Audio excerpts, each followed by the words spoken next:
Welcome to Oxford Analytica's weekly briefings. I'm Megha Kumar, Deputy Director of Analysis, and I'm here today with Eduardo Plastino, Senior Analyst. We are looking at a very difficult time in Brazil. Since mid-June, we have had a wave of protests in such cities as Sao Paulo. Some of these protests have been violent as well. This raises very difficult questions about how the government of President Dilma Rousseff will handle these protests, what the prospects are for the 2014 elections, and such other questions about development and what kind of policies the government is likely to advance in the near term. Eduardo, let's begin with the most important question. What are the causes of these protests? What lies behind them? Well, the protests were sparked by an increase in the bus fare in São Paulo, which was later reverted, but they very quickly became about many other things, not least police repression of the initial protests, as well as corruption, health and education. Overall, I think it's fair to say that they reflect the concerns of a new middle class that has emerged over the last 10 years and has been included in society mainly through employment and consumption, but now they are requiring much more, including better public services. Yeah. So what can we expect in the near term from the government?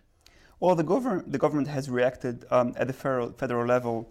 The president has made a few announcements to the nation in the last few days, including a new push to dedicate all money from oil royalties to education. Then Congress has divided that. It'll be most for education, but then also health. There will be foreign doctors for the National Health Service. There will be a new push for political reform, etc. So we're seeing movement there. Yeah. How do you think this might affect the 2014 elections? Well, so far, until the beginning of the protests, President Rousseff was the clear favorite to win. And in my view, she still is, not least because if you look at the longer term, by which I mean all the period from now to the elections, which are in October next year, she has some key strengths.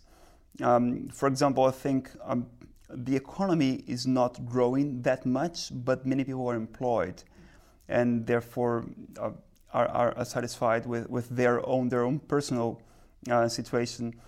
And also, it is also the case that other candidates are struggling to differentiate themselves from the current government in terms of what policies they can offer.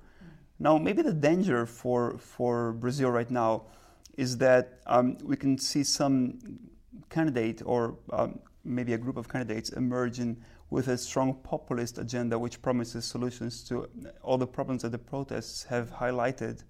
And would probably gain favor among few groups, but I think this is a possibility. But overall, I would still think that the president is a favorite to win re-election. Yeah.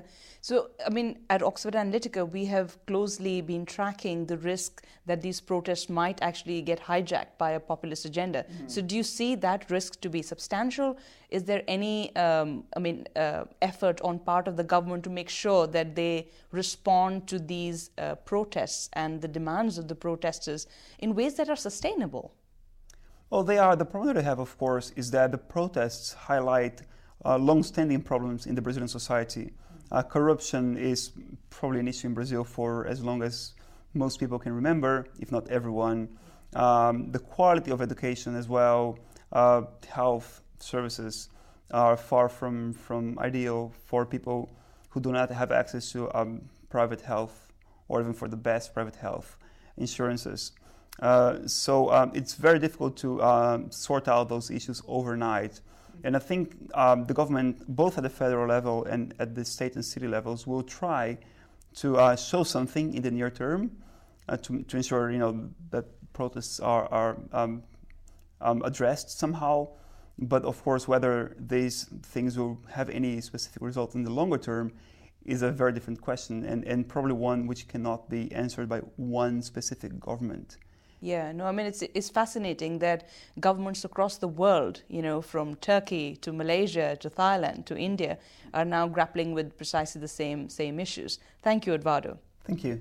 Thank you very much for joining us. We are tracking these issues very closely at Oxford Analytica. If you would like any further information about our products and services, please do get in touch with us via our website. See you next week.